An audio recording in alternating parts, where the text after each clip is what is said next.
The Cosmic Rock event brings a new troop, a gameplay twist, and an epic piece of equipment for the Minion Prince, so let's tell you everything you need to know. The event will begin for Town Hall 6 and above players on October the 10th and last the entire month. When you first log in, you will see how the Eternal Warden's meteors are trying to crush your village. We will fight back with rock music by collecting medals, which in turn is how you can get your items from the trader shop. As ever, when you first visit the event building, you will get some shards to get you started, and when you enter, you'll be given an introduction to the event. Buildings are being crushed by meteors. Meteorites will damage nearby troops when destroyed. That's the gameplay twist we'll get to. The meteor golem and mashup troops are back. Those first 100 shards will allow you to claim the brand new troop for this event, the meteor golem. Let's go through all of the rewards first though. Should you be buying the event pass to claim the rewards on the top side of the track as well, you will get 1,000 bonus shards to get you started. You can use a creator's code before purchasing. My code is Judo and it's much appreciated. I would recommend doing this on the Supercell store if it's available for you, because you earn extra items such as gems, and using code Judo there is again much appreciated. You do require 16,000 cosmic shards to get to the end of the track. Along the way, you will unlock the Lava Loon troop at 2,500,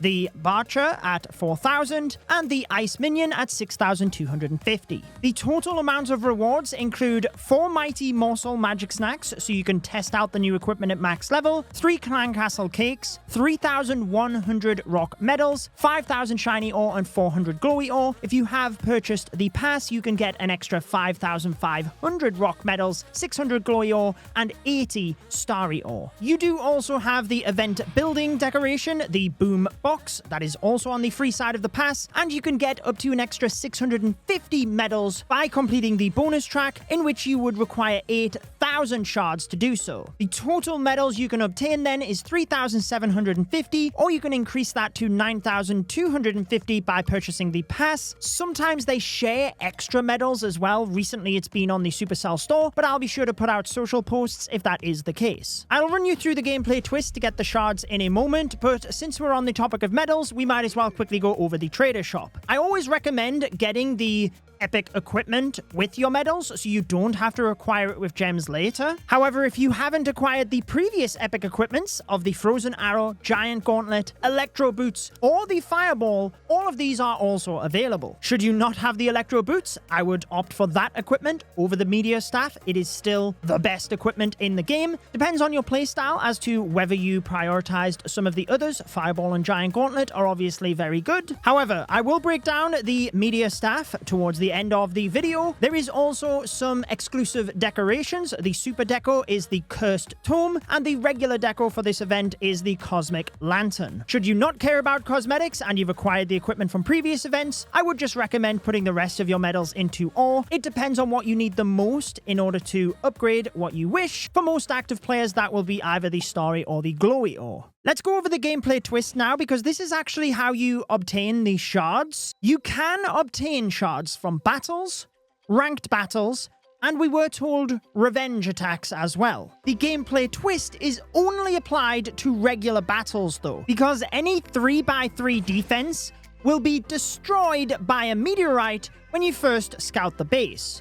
You can click to see what these defenses were. A ricochet cannon in this instance completely out of action because it's destroyed by the meteor, and these buildings are where you obtain the shards from. As you destroy this building whilst the defense itself is out of action, it then explodes, much like a giant bomb, dealing damage to your troop. In a lot of cases, the defense itself would likely deal more damage than this explosion, but hey, it is only battle mode, so it doesn't really matter. In ranked battles, you would still be able to obtain shards. It's just that this gameplay twist in the meteor destroying the building simply wouldn't take place. You would just gain the shards from the building. Much like previous events, you don't have to win the battle. You can purely destroy these buildings, exit the attack, and claim your shards. So it is fairly easy to understand. Just bear in mind though that if an air defense is one of these targets, a lava hound will still target onto that air defense. So you do have to be careful if you use that troop, but I'm sure it's going to be fine for most of you. Now let's go over the troops. 3 of these we've had previously, so I will cover them briefly.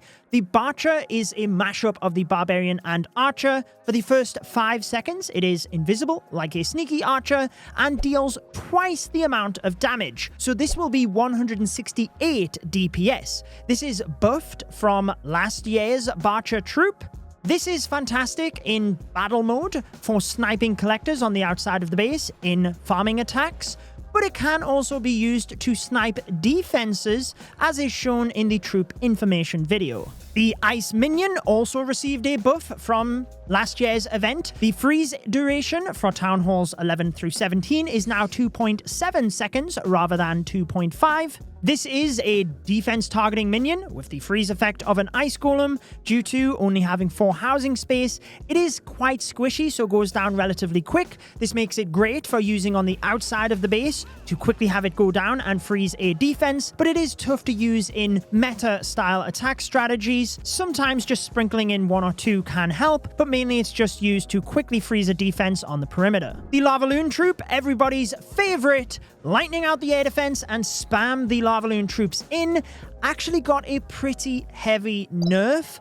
It was 23 housing space last year, now it is 35 housing space. And that is because, as I explained in my video breaking down the new ranked mode, the ability for temporary troops to be disabled in that mode didn't quite make the update, which means this Lavaloon troop has been balanced so that it does not break the competitiveness of Legend League. You would still be able to use it as previous years, sniping out air defense, whether that be with the giant arrow or lightning spells, and then spamming the Lavaloon troops in, but they're certainly not going to be near as much powerful as what we've seen in previous mashup events. The new troop for this event then, the Meteor Golem, is 40 housing space. As with all of these event troops, they scale up in level based on your town hall level. You cannot donate them to the clan castle, but for the Meteor Golem at maximum level, Town Hall 17 is level 12.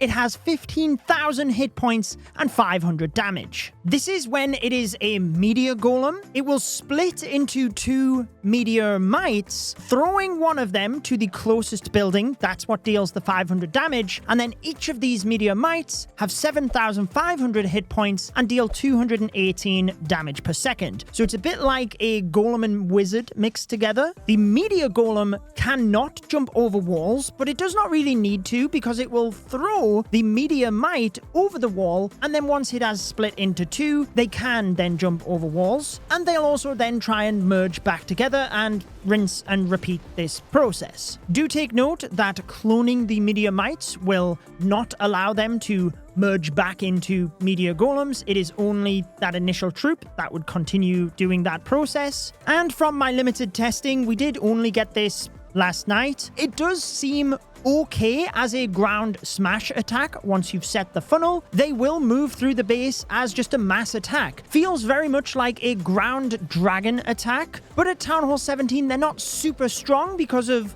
what I said before. They have balanced these troops to make sure that they don't break Legends League, but in the future we will not see event troops within Legends League. Onto the Meteor Staff then. This is a passive ability, so you don't have to actively trigger it, and periodically meteors will strike the closest defense to the minion prince. How regularly this happens and how much damage they deal depends on the level. Every 3 levels that you increase the equipment, these stats will improve, and every individual level you are getting increases to the hero boosts. These are applied throughout the entire attack and include DPS and hit points. Once you get to levels 18 and 21, the passive ability stat in that of the damage per hit is increased further based on those level jumps. Once you get to level 24, it increases even more to 100 damage. And then for level 27, the max level, you also get an entire second decrease of the cooldown time. So at max level, a meteor will fire every 5 seconds, dealing 850 damage. Whilst it would be cool to use this alongside a Minion Prince charge, and I'm sure there's some cool ways you could combine it with the Giant Arrow in creative tournaments, even though that would be unreliable, I think the best use case is going to be just alongside dragon attacks. But there's a few approaches here. Taking into account the damage per hit and the DPS across a 60-second period, this equipment will apply 17,700 damage to the base. In theory, that is because the meteors might finish off buildings that have lower amount of hit points, or might strike to a building as you take it out and then the damage is wasted. But hypothetically, that's how much damage you could apply in a minute. When you look at the Dark Crown equipment, this is only 13,500 across a minute when you factor in its 30% boost. If you apply the 11% speed boost as well, this goes up to close to 15,000 damage. However, that's not factoring in the 30% hit point boost. So I think the options are, especially in legend mode or hard mode, to stay with the Dark Crown for that hit point increase. But if you don't need the Minion Prince to solo an area of the base, you've got enough dragons left alive, the Meteor Staff would provide you more damage. If there are not huge damage spots in the base where you can't get phenomenal value with the Dark Orb ability, then you could actually increase the damage further by going double epic with the Dark Crown and the Meteor Staff. However, I will say I don't think it's that pivotal. For most players, you could just stick with the Dark Orb. It's a common equipment, it doesn't cost as much to level it up, you likely already have it leveled up, and that is going to get you great value across most bases. It's only where the Dark Orb value would be limited that you could increase the value of your Minion Prince by going with the double epic to increase its damage. As ever though, we will have to see what happens once this equipment is in the hands of millions of players. Let me know what you think. I will place on your screen my best ranked attack strategy for every Town Hall level. I'm sure that will help you out with the update. Enjoy the rest of your day.